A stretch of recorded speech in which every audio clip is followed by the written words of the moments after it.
Okay guys, pakita ko sa inyo naman itong si Ivar, kapatid ni Matilda, yung Rottweiler ni King Panda. Ito ay breed naming aso, syempre kasama rin ni Matilda. Litter mate sila, pati yung aso naming si Lazor. Ayan, so tekas, masyado magaslaw, teka lang. Huwag mo munang pakitaan ng ano. Gusto ko muna makita yung itsura niya, kasi yung galaw muna niya.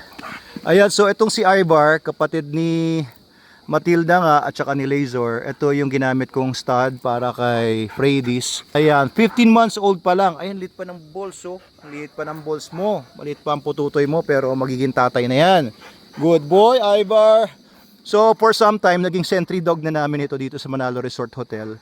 Hawak-hawak na aming mga marshal at tinitraining na noon para magbantay. Ayan, ganda ng katawan, compact. Hindi siya kagaya ng mga ibang Rottweiler guys ha. Hindi kami nagsho-show. Hindi ito yung mga show dogs na mga makakapal na mahina na ang agility kasi sobrang bilog na sila. So may nag-comment kasi sa akin, ba't daw ang payat daw ng mga aso namin? Eto, payat daw ito. Hindi po payat yan guys, sanay lang siguro kayo sa obese na mga aso. These are not show dogs, these are working dogs. These are working line dogs na may mga working bloodlines. Ang tatay nito ay galing Serbia, meron siyang mga working bloodlines. Yung nanay nito ay si Lori na anak ni Loki na galing sa ADRK.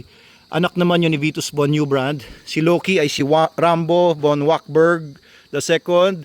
Protection dog namin yon. Si Nico rin ang nag-train doon.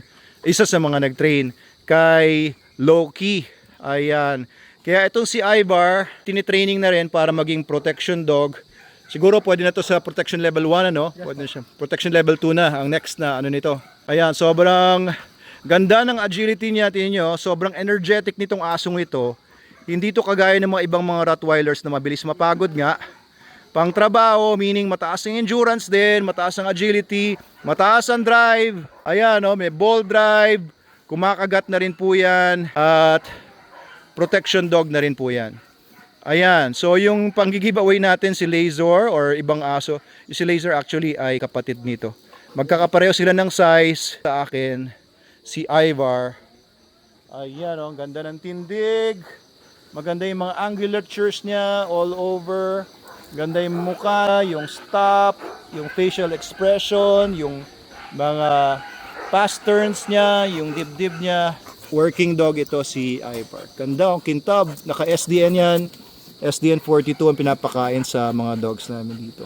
Ayan, syempre matalinong aso, pwede talaga pang trabaho. Ayos. Ayos ba? Okay ba sa inyo tong si Ivar? Pwede nyong gamitin pang stud si Ivar. 10,000 lang. At pwede nyong gamitin para ma-upgrade yung mga dogs ninyo. Kung gusto niyo ng working line ng mga puppies. Ayan, so ito, hindi lang siya working line, working dog talaga ito. Oo. So pag sinabing working line kasi, somewhere along the lines ay merong asong nagtatrabaho. Pero ito, siya mismo ang nagtatrabaho. Pati kapatid niya na si Matilda ni King Panda Garage.